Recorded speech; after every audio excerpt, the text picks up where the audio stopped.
ಲೋಕಸಭೆ CM ಬದಲಾವಣೆ ಆಗೈತೆ ಈಗ ಹೇಳಿದ್ನಲ್ರಿ,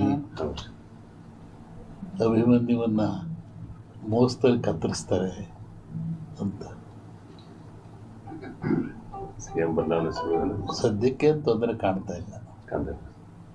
ಬಟ್ ಮುಂದೆ ತೊಂದರೆ ಇದೆ. ಹೇಳಿದ್ನಲ್ಲ ಸನ್ಯಾಸಿ ಕತೆ, ನಮ್ಮನ್ನು ಅಡ್ಡಾಡ್ದಾಗ ಮಾಡಿಬಿಡ್ತೀರ. ಆಮೇಲೆ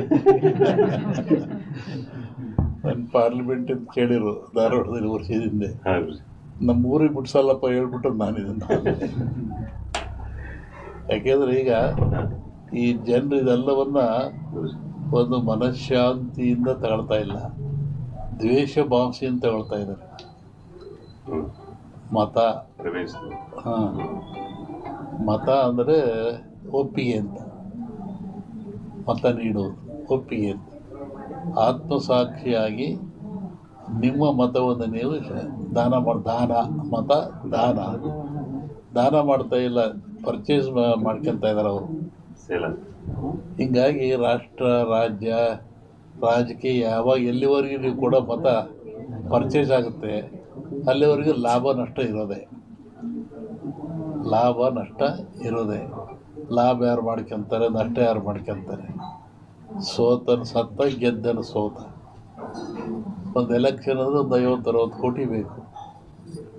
ಮತ್ತು ಹೆಂಗೆ ನೈಜ ರಾಜಕಾರಣ ನೀವು ಅಪೇಕ್ಷೆ ಪಡ್ತೀರಿ ಈ ದೇಶದಲ್ಲಿ? ಅದಕ್ಕೆ ನೀವು ಕೊಡುವಂಥ ಮತದಾರ ಕರಪ್ಷನ್ ಆಗಬಾರ್ದು. ನೀವು ಕೊಡುವಂಥ ಮತ ಪಕ್ಷ ಅಲ್ಲ, ಜಾತಿ ಅಲ್ಲ, ದುಡ್ಡಲ್ಲ, ನಿಷ್ಪಕ್ಷಪಾತವಾಗಿ ಆತ್ಮ ಸಂತೋಷವಾಗಿ ಯೋಗ್ಯರಿಗೆ ಕೊಟ್ಟರೆ ಆಗುತ್ತೆ. ಇವತ್ತೆಲ್ಲ ಕಡೆಗೆ ಜಾತಿ ಹಾವಳಿ ಜಾಸ್ತಿ ಆಗಿದೆ, ದುಡ್ಡಿನ ಹಾವಳಿ ಜಾಸ್ತಿ ಆಗಿದೆ. ಈ ದೇಶದಲ್ಲಿ ಯಾವುದು ಇರಬಾರ್ದು ಅದು ನಡೀತಾ ಇದೆ. ಹಿಂದೇನೋ ದೇವತೆಗಳು ಕುಡಿತಿದ್ರಂತೆ ರಾಮರಸ ಅಂದರು, ಈಗ ಅದು ಈ ದೇವತೆಗಳೇ ಕುಡಿಯೋಕೆ ಹತ್ತಿಬಿಟ್ಟಾರೆಲ್ಲ ಈಗ.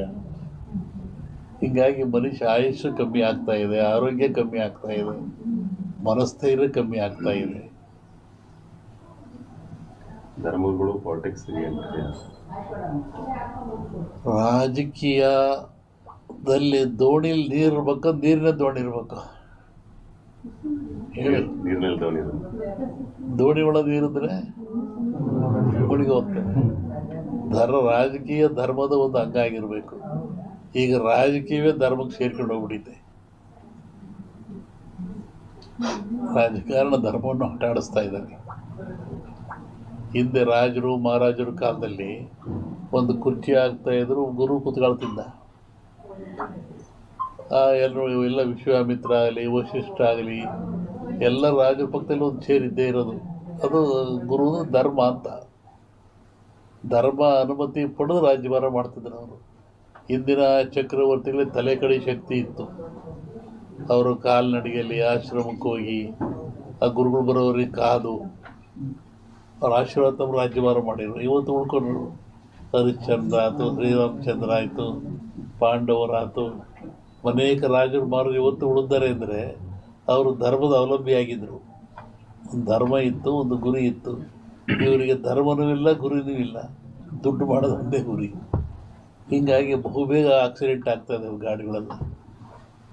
ಎಲ್ಲಿವರೆಗೂ ಮತಗಿಡುವಂಥ, ಮತದಾನ ಮಾಡುವಂಥವನು ಯಾವ ಅಪೇಕ್ಷೆಯಿಲ್ಲದೆ ಮತ ಮಾಡುತ್ತಾನೆ ಅಲ್ಲಿಗೆ ಅವಾಗ ರಾಮರಾಜ್ಯ ಸಿಗುತ್ತೆ.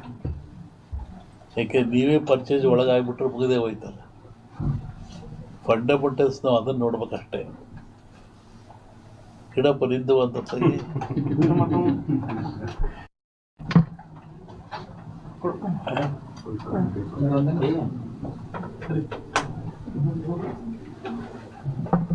ಜಗತ್ತಿನಲ್ಲಿ ನೋಡಿ,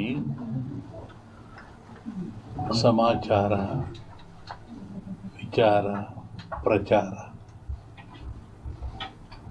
ಬೆಳಗಾವಿ ಬಂದ್ವಿ, ನಮ್ಮ ತಿಪ್ಪೇಸ್ವಾಮಿ ಬಂದ್ವಿ, ಒಂದು ಸಮಾಚಾರ. ಸ್ವಾಮಿಗಳು, ಕೋಡಿಮಠ ಸ್ವಾಮಿಗಳು ಬಂದರು, ಅವರ ಶಿಷ್ಯರಾಗಿ ಬಂದರು, ನಾವೆಲ್ಲ ಒಂದು ಸಮಾಚಾರ. ಪ್ರಚಾರ ನೀವು ಕೊಟ್ಟರೆ ಬಂದರು, ಪೂಜೆ ಮಾಡಿರು, ಹೋದ್ವಿ. ವಿಚಾರ ಯಾಕೆ ಬಂದರು, ಏನು ಬಂದರು, ಏನು ವಿಚಾರ. ಇನ್ನೊಂದಿದೆ ಬಹಳ ದೊಡ್ಡದು, ಅಪಪ್ರಚಾರ. ಅದು ಕಡೆಗೆ ಬರ್ಬೇಕದು. ಅಳುಕು ಹೃದಯದವನಿಗೆ ಅಪಪ್ರಚಾರವೇ ಆಯುಧ.